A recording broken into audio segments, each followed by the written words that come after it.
Welcome back to Hooked and Rooted. It's George. If you're new to the channel, I am Steph's husband, garden assistant, and you typically will see me helping out with projects. I'm usually behind the camera or helping with editing and things like that. But Steph has gone away on a vacation with some friends. This is a pre-planned trip, so she's gone for just over a week, and she left me in charge, so I guess I am promoted. You have been promoted. You are now one of my elite employees. I am in charge of making sure everything stays in tip-top shape and making sure the deer don't devour some of the buds that are ready to bloom. So I'm going to go through and show you the garden. I've noticed a couple of things that aren't looking so good. And I'll let you know what I did to try to help those plants. And we're also going to look at the deer repellent that she left me with. There's a couple of types. One type is absolutely hideous. It is so bad that you spray it, you just want to immediately go take a shower. And then there's another type that isn't so bad. So if they are both effective, I'm going to go with the one that isn't so bad. Let's go through the garden, walk through, and I'll show you the two types of deer repellent. All right, deer repellent. She left me with these two, and she said to kind of switch back and forth between the two and to spray after it rains. But I've been spraying, even though it's not raining, I want to keep these deers away. So this liquid fence smells really bad. I'm not going to use that one. I used it once and it was a little bit windy and I immediately stopped. I had to switch. It stunk so bad. And then I tried this one, and this one almost smells like a peppermint smell. It's not bad. So I'm gonna stick with this one here, and the liquid fence, I'll leave that to Steph. Watering. Anything that's in a pot, I've been asked to water every other day. And things are doing pretty good. You know, these containers, actually, Steph has a video that's queued up that's going to drop in a few days regarding these pots. I guess a 6-week update. And everything looks pretty good, except this guy right here. I am not sure what this is called. Let me check the tag. Sometimes she'll leave the tag in the pot. And this is a Salvia hybrid rocking blue suede shoes. So this plant is not doing so good. You can see it drooping. Hopefully it just needs a little water and it'll bounce back. So other than that one, things are going good. All right, I want to show you a couple of plants here on this shed bed. So this is a perfect storm hibiscus, and it is getting eaten by caterpillars. I started poking around and trying to find out what's on here and what's going on, and I found little green caterpillars, and maybe I can find one. Oh, there's one right there. Right there. So there was a lot of them. So I mixed up a batch of Thermicide BT into a pump sprayer, and I drenched this 2 days ago. So hopefully that is going to control them. I'm going to spray them again because I just found that one. So I'll spray this one more time, and hopefully this doesn't affect the blooms, because this has a really cool bloom. It's like a dinner plate size pink bloom. It looks very tropical. And going around this magnolia tree, this is a quick fire hydrangea, and it's starting to bloom. Eventually it will turn all pink. Right now it's white. Oh, there's a lot of bees on this. But this is looking really nice. It's getting big too.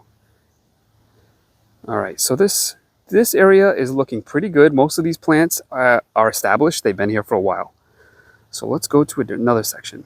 Here on the opposite side of the shed is a hedge of 3 little lime hydrangeas, and just this week they started to bloom. And these are looking really good. I don't think we had any blooms when Steph left. And let's go here through to the Japanese maple garden. She didn't plant anything new recently here in this section. So everything's kind of established and doing okay. I just need to water things in the pots, so the bamboo and these 2 containers here and the Japanese maples that are potted. She did plant some things recently here in the shade, and I have been watering them, but a couple of these are actually looking a little sad. that one, and this one here. But they're not too bad because the center of it is still up and looking good. So I think it will bounce back. And just off from Steph's cut flower garden, she planted 3 red twig dogwoods, ivory halo, and these are not looking good at all. And I have watered them, but all 3 are not looking that great. She transplanted these this spring, so I need to report to her that don't shoot the messenger, but these are not looking so great.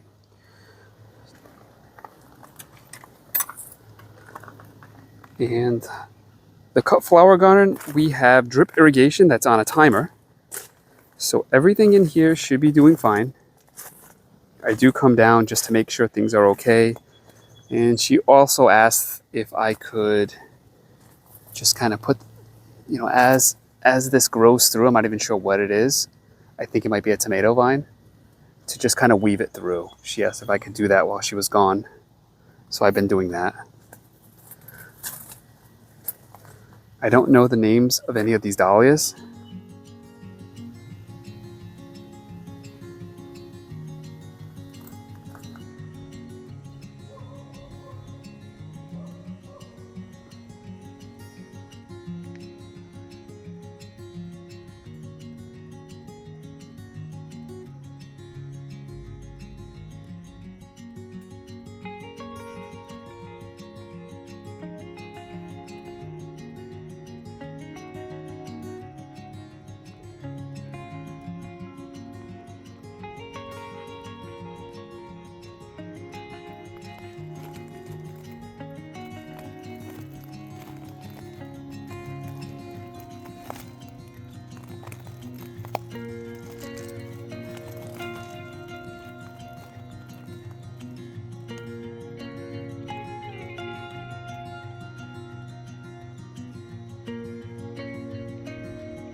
Before we head over to the front of the house, I just wanted to stop and show this one tree. This is an amber ghost, and in the spring it has like a creamy color to the leaves, and then eventually it just turns green. But in the areas that get sun, it turns pink. So from my bedroom window, when I look out, I see the pink on top because I'm up above it. So let me show you that. Can you see that? You have pink with this lime green color of the other leaves that aren't getting as much sun. It is so cool. And it pops against the black mulch. And there's a bloodgood off to the side. And it also pops against that tree too. So I just figured I'd mention it. This is a amber ghost. All right, here we are at one of the beds in front of the house. And you can see all the lilies that are about to bloom. Some have already bloomed, but this is exactly what Steph wanted me to spray and make sure that the deers don't get to them.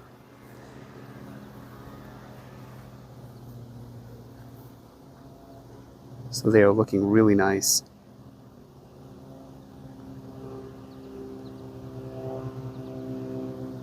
Sometimes when she's planting things, I just don't get it until I see this stage and everything in bloom. And then I'm like, okay, yeah, it makes sense.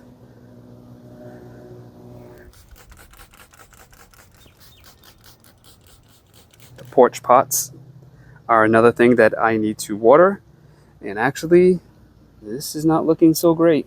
So I got to get to watering. So I'm going to be honest. If there's things that aren't looking good, I'm going to say it. But I got to say the majority is looking okay. And I will water these right now. Yeah, this one too. It's looking a little sad. If I was ET, I could just go like that and they would be okay, but I'll get some water. This bed here, I think everything's okay. There was nothing that she specifically mentioned that I needed to spray over here.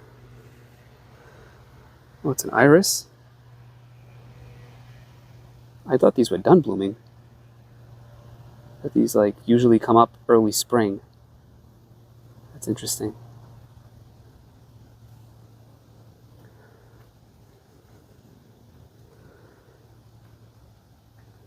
Everything's looking pretty good over here. And these white lilies, she warned me about these to make sure these get sprayed because the deer will have a snack. These here looked a little bit better a couple of days ago. No, these look pretty good. Yeah, these look nice. So that's the thing. You leave for a couple of days and everything changes so much. Here's some more hydrangeas that have started to bloom. I'm not sure if these are little limes. I don't remember the name. But these look okay. Here's another pot that's looking okay.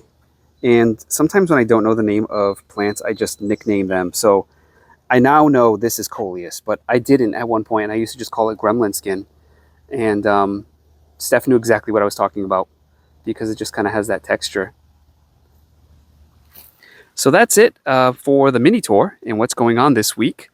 And I'm not sure what I was going to say. So, props to Steph because she can just get behind the camera and she is a natural and she just figures it out. And I'm stumbling all over myself. So I need to water, I need to spray, and then I got to figure out dinner. And so that's been a trip too. So I can't wait for Steph to get back home. Anyway, thanks for hanging out, and I'll catch you in the next one.